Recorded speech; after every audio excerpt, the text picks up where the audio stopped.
That wasn't my dad. Right, Auntie? Jesus Christ, Zeke, what the fuck? That ain't your fucking auntie. That's your mother. Look at it. Look at it.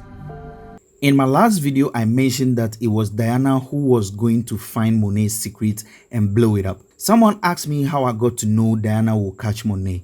Well, my answer is simple. It wasn't a guess, but rather based on observation. That is, Diana is the only one paying attention to details in the Tejada family. Drew, Monet got the call while you were here. What happened? Monet wasn't here. She left a few minutes after you. Where did she go? Cane is thinking about how to become his father's right-hand man. Okay, so it should be me by your side, not Drew. Drew is busy trying to play safe as his father's right man and keeping his boyfriend safe. Lorenzo himself is thinking about how to stand his own grounds and revive his powerful life, and Monet is busy with her exit plan and dealing with Mecca. Zeke, of course, is always waiting for Monet's words to do what should be done. So clearly, Diana is the only one paying attention to how disunited the family has become since their father got out of jail instead of being united. So for me, it was easy to know who amongst them can figure this Zeke secret out. And also, Monet became offensive towards Diana since Lorenzo got back. This change in attitude alone got Diana curious about her mother's attitude. What, is there some reason you don't want Papi home? Get the fuck out of my house. Now, in this video, I'll be talking about what happened at the dinner table, which I call the Last Supper. And of course, if you are new to my channel, kindly hit the subscribe button for more power content and leave your comments below. If you have already subscribed, thank you for the support. Now, why do I call this the Last Supper? This, I am sure, is the last time they will all sit together like this to eat.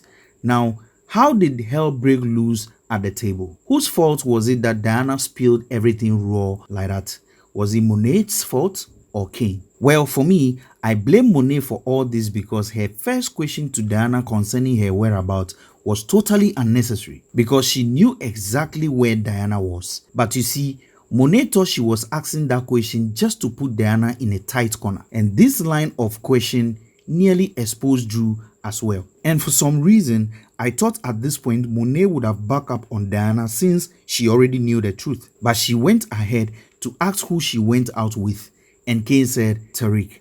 At this point, I said to myself, well, Diana is ready for all the smoke. To Diana, she feels like all of you have tougher secrets and yet you are all coming after me for going out with Tariq as if that was the biggest scandal to hit the family. Then Diana decided to take it out on Cane first. Cane, knowing he would go down for sugaring the coke, he wanted Drew to go down with him, so he brought up Everett's issues. At this point, it's like, damn, snitch and let me snitch. Now everyone has a point except Monet. Then Zeke freaked out to leave, and there comes the opportunity for Diana to get a point out of Monet by exposing her exit plan from the game and their father. Now earlier, Diana approached Monet to talk to her about something and she didn't allow it.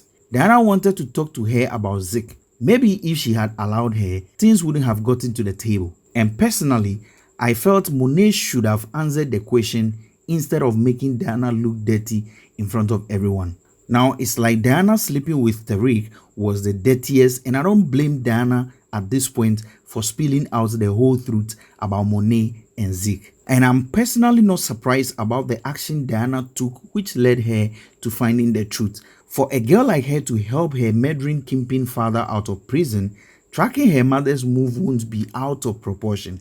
And this was established when she saw the message Mecca sent to Monet. And trust me, this scene for me was the best in the episode. I don't know about you, but let me know your thoughts in the comment section. Was this your best scene or something else? Now moving forward, Carrie's life was obviously over. I ran a poll on my community page on who should go, and it wasn't surprising that Carrie was in the lead of who has to go in Power Book 2 Ghost. The question of the day is, how did Carrie die? Did she hang herself or she was killed? Do you think Monet had something to do with Carrie's death? Leave your thoughts in the comment section and let's discuss. But then, let me tell you what I think happened. Now, before Monet came to Carrie, she received a message from the dean to come a little early tomorrow.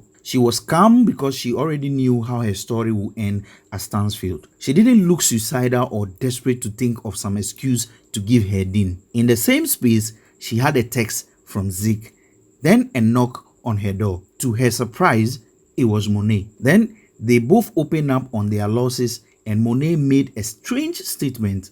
And pay attention to what she said. You know, if he still has you to come to, he'll never come back to me.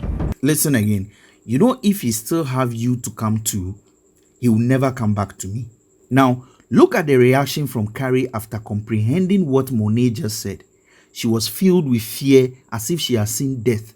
The pupil of her eyes suddenly dilated, just like when Tariq pulled up on Ghost. Now, the writer intentionally suddenly cut from there and wants us to think of the rest. So the question is, did Monet kill and hang her, or she talked Carrie into committing suicide? At this point, don't you think Monet would do anything to get Zeke back? Leave your comments below and let me know your thoughts. Now, why would Monet want to take Carrie out of the way? Simply because with Carrie out of the picture, Zeke has no one to fall on but only she, Monet, now that he knows she's his mother. I don't want to believe Carrie was suicidal. If she was not, then Monet strangled her to death and hung her to the ceiling to make it look like she committed suicide because she feels like her world has come to an end. It is a clear way of eliminating her competition under the circumstances. Now, the last question is, do you think Zeke will be smart enough to call 911 after seeing Carrie's body, or he will choose to run away and leave his fingerprints all over?